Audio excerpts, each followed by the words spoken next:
Those alien bastards are gonna pay for shooting up my ride. Hello, T-Monster here. I'm going to do a quick playthrough of the Hollywood Holocaust Rethinked mod for eDuke 32. There's a water tank model we made. I think that's a sector building, that's a model. There's the skybox, which was rendered as a model in Blender. It's not a model in the game. It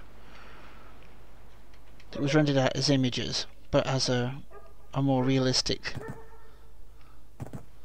render for the skybox. You can now see inside the skylight here. We provide a way to actually get up to the stairs, to the roof, because that's important.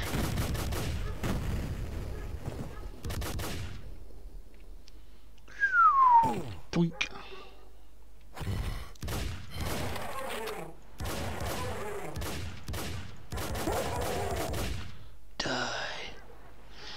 And we've put a lot of details in, like street lights and parking kiosks. There's stuff in here, cars, doors. What we're trying to aim for is if they had the techniques and the technology back in the 90s, what would it have looked like?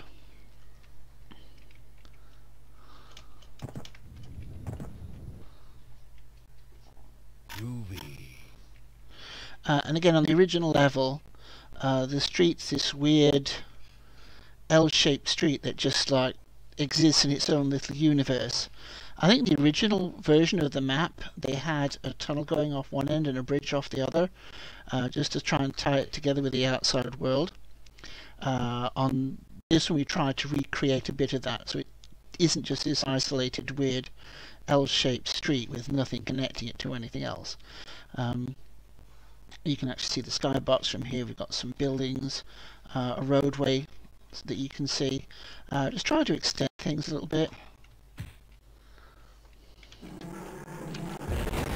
Vista la vista. Added doors, extra props, things that were sectors are now models, so they just look a little bit more realistic. And it just gives the impression that it goes on beyond what you can actually see. Moved a few things, but they're still there. A few details here and there. Try and record a video, God. Okay, like with the street fronts in Duke, everything was just sector based. So what we've done is we've tried to put some sector stuff and then build it out with models, so you get away from the flat appearance you can get with traditional Duke Nukem 3D. There's a lot of models here and there which can actually, if you look up, you can actually see that things stick out. They have form, and we've used things like glow maps and other bits and pieces, normal maps, to give a lot of structure to what's going on.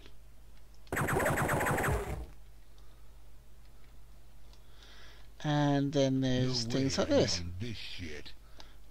Okay, I don't blame you, really.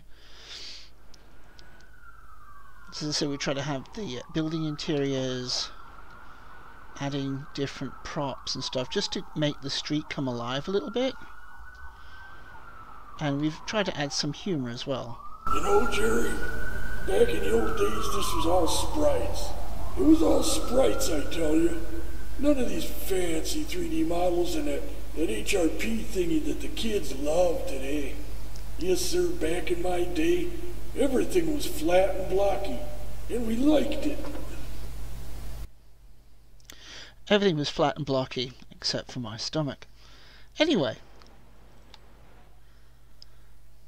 again, we've added some extra bits and pieces here. Models in place of sectors.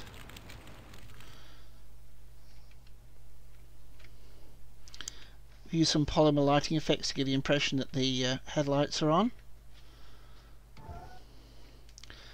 This bit over here, I've got to say I'm a little bit got to apologise for. early on it was the impression was given that if you wanted a feature request for the 8-bit renderer, then it got instituted pretty quickly. While if you wanted anything for Polymer, which is the next gen renderer that we're using, God help you. So this was born of that. See, 8-bit support, it's all happening in there. Out here, if you want any sort of Polymer patches, oh dear. But since then, when we had some problems with the renderer for the mod, Hendrix266, as a member of the team, actually stepped forward and got a lot of fixes done for us, so that Polymer worked properly and fixed a lot of issues we had. So I do feel a bit bad about this. Sorry, Hendrix. Sorry about that. But all thanks to Hendrix for helping us out and getting things going. But that is where that came from. Again, trying to say that things do actually go on beyond the actual what you can see. And again, some more humour. People have said about the NPC characters that they don't actually move. But the thing is, there was basically a team of 2 of us. Technically it was 3, but Spiker had a lot of problems contributing with his work schedule. So it wound up just being the 2 of us, basically, me and Mark. There was an awful lot of work going on. And after about 2 years of this, we decided we could either do it for another year and polish up all the things like the animations and all the other bits and pieces, or we could just say that's it for proof of concept. And we decided to say that's it for proof of concept. Again, we just tried to, like here, extend things a little bit.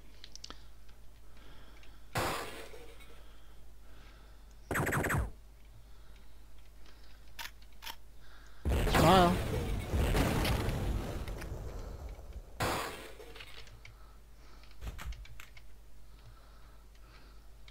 And with the movie theatre,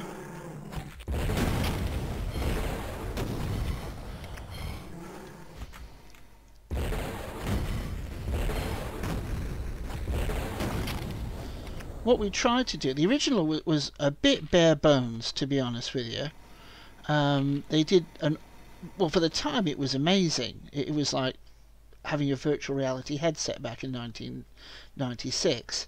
But as time's gone on and things have got a lot more realistic, we decided we'd try and expand the cinema look a bit. So we've gone for an old 1930s movie palace, which has fallen on hard times, is now showing skin flicks.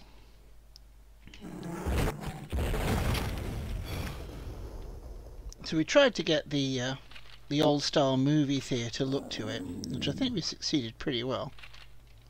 I'm going to swap weapons here to not blow myself up. Oh, okay. Sigh.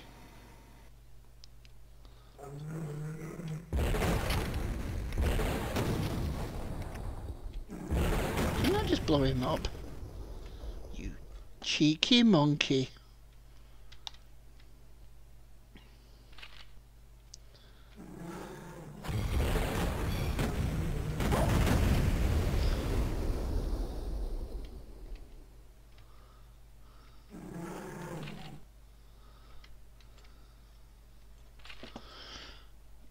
We decided to expand the arcade quite a bit. I spent an awful lot of my formative years in arcades in the 80s, and this is, long before Duke Nukem came along, this is what I spent too much time doing.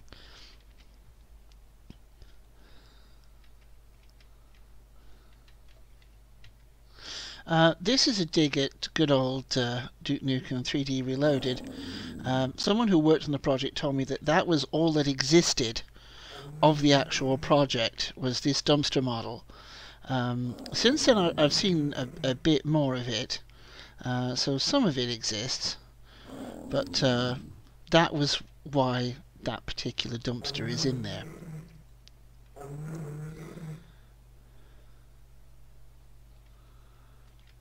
Again, we tried to fill out the general look and feel here with a lot of extra bits and pieces that you'd find in a real cinema. Again, we tried to go for the old-fashioned 30s style look and feel with the lighting fixtures and stuff. Again, they're all models.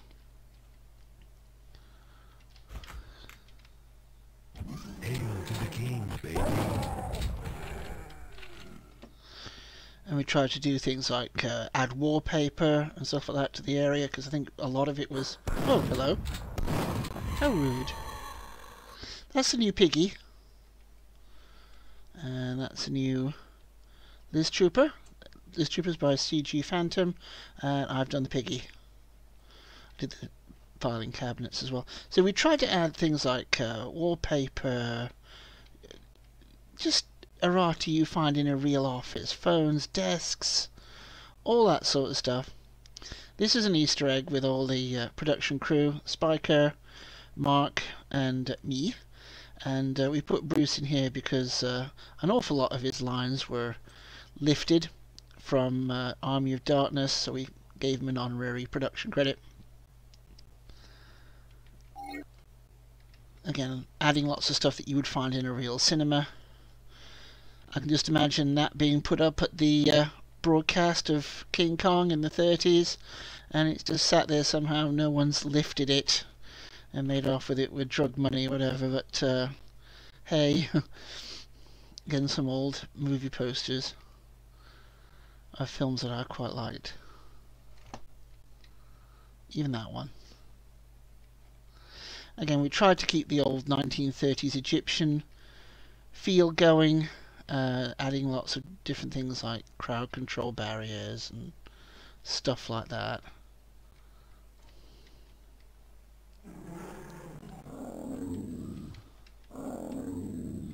Nope, not got the access card. It's upstairs.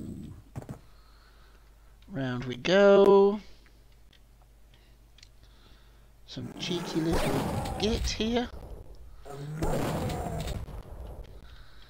We made new urinals and stuff. A lot of HRP stuff we've used. A lot of other stuff that had sectors we've replaced. Like this is a couch made by CG Phantom to replace the sector couch, which is in the original. I wasn't a great fan of the waste paper baskets, so we've replaced them. These sector sinks,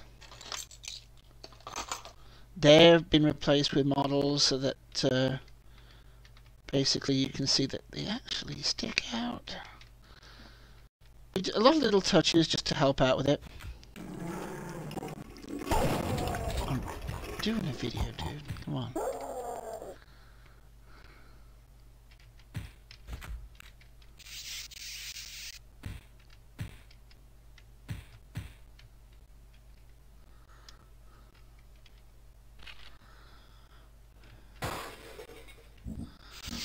Originally we had one of our Easter eggs up here, but we wound up not having enough room, so we left it as it was. Again, we were going to have a very straight retelling of Hollywood Holocaust with no extra areas and stuff. It was only when we lost the renderer that we thought we've got to put something in this just to have, because all we got is polymer, and at the time, as I said before, we got the fix. Polymer had an awful lot of problems, and we thought we're going to be handing people, hey, look at this, and it's going to look awful and run awful and be a mess. So we thought we would try and expand it and give some extra gameplay. For example, here is a very sad in-joke featuring missing Doctor Who episode film cans, and that's Fury from the Deep. That's where it went all these years ago. Who wants some? Who wants some? Come, get some. Who wants some more? Right, we've got our card, we've got our health pack. Swap to something not quite as explosive on the confined stairwell.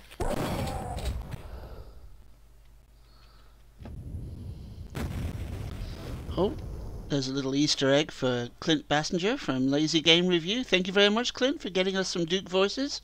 Much appreciated. Thank you very much.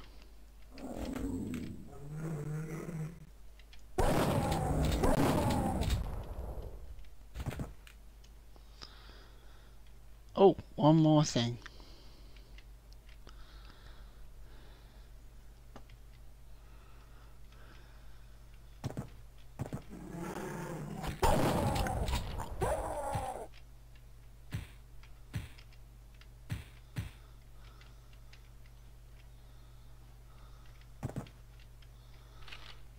I'm looking good.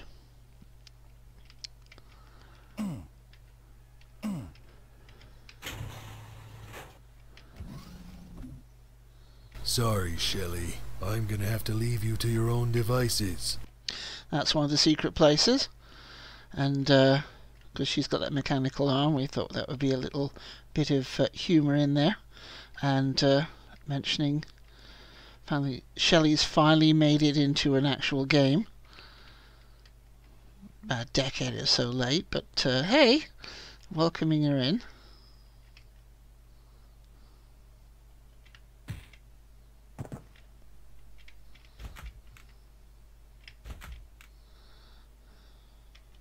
And round we go.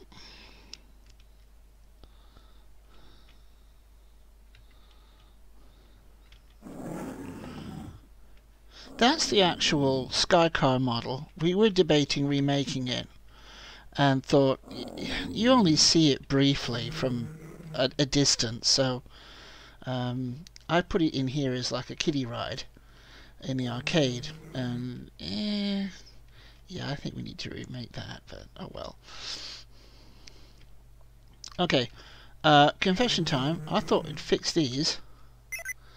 See that hand that looks like it was like bathed in oil? There was a lot of problems with the original models in the HRP.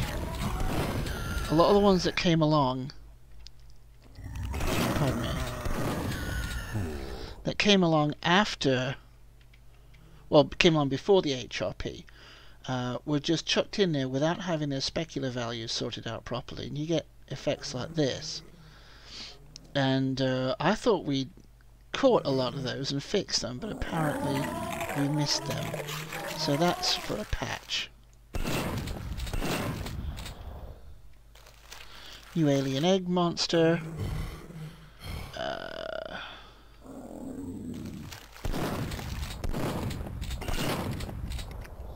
Those are from DNF.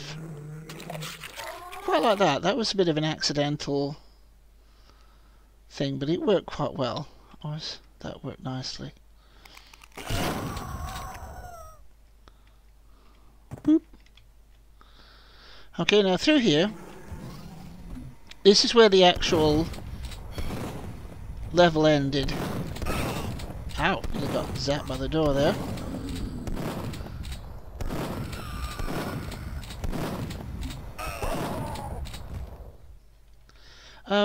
Quite a ways away. I was under the impression that we probably should have done this in Unreal. It was the whole malarkey with C&D orders that made us do it in eDuke. Which, I mean, eDuke's, there's nothing shabby about eDuke. It's a brilliant port, but it's not really the best option for this sort of thing. Again, no offense to anyone.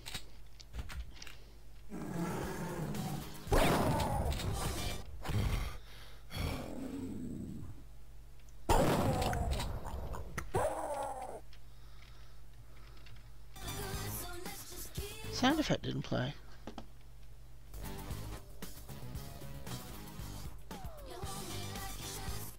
This was originally supposed to be a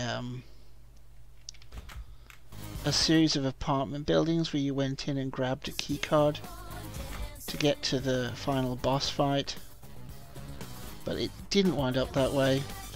Any questions, again, just feel to mark.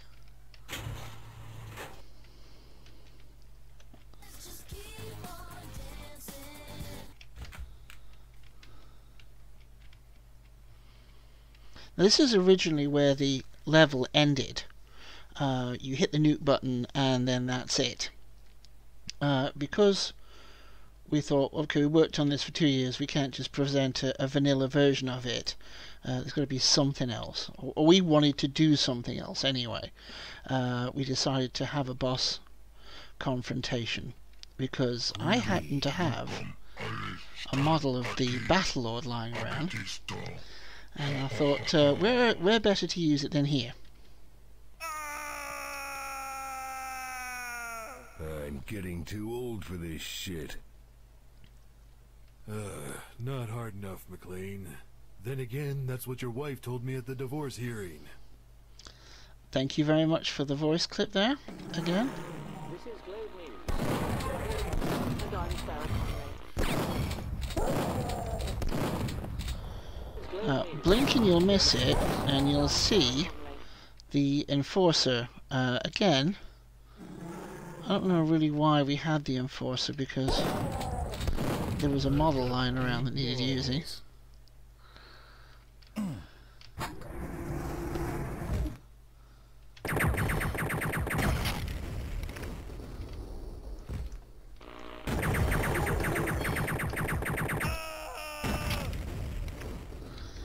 Take that, you alien maggot.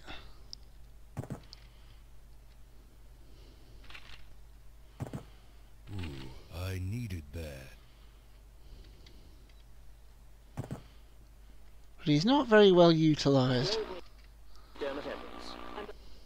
Any excuse to show off the skybox, basically.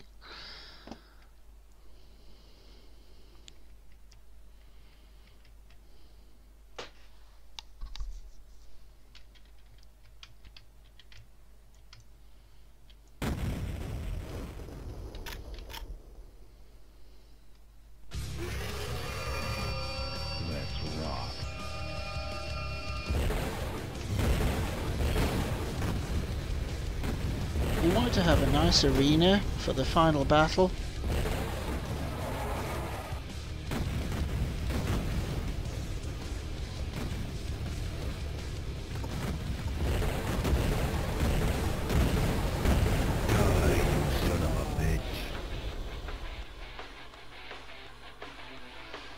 That's the Battle Lord model. You didn't get much of a chance to see him in action.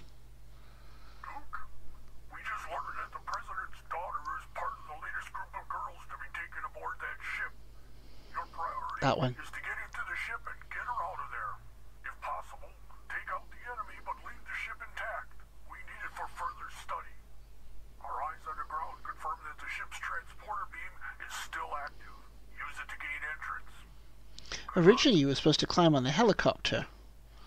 It's over there, but it was a bit tricksy to get everything to line up with the events, and people climbing up there when they shouldn't have done, and bypassing the boss fight and all this other stuff, and then we decided we were going to have a cutscene. So the transporter beam was a better sieg to the cutscene, so sadly the helicopter escape all went by the wayside, but the helicopter is still there. And here we go. Son of a bitch. That was all rendered in Marmoset Toolbag. Again, we wanted to have some of the fun that I remember from the original Duke Nukem. And again, if we'd wanted to spend an extra year on it, or if we had some extra help, the animation and stuff on this would probably have been a lot better. But neither of us wanted to commit to either of those two at that stage.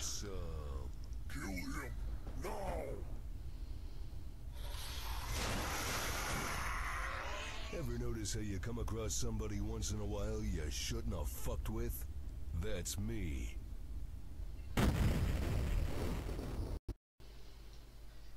And that's it. I hope you enjoyed it. Thank you very much.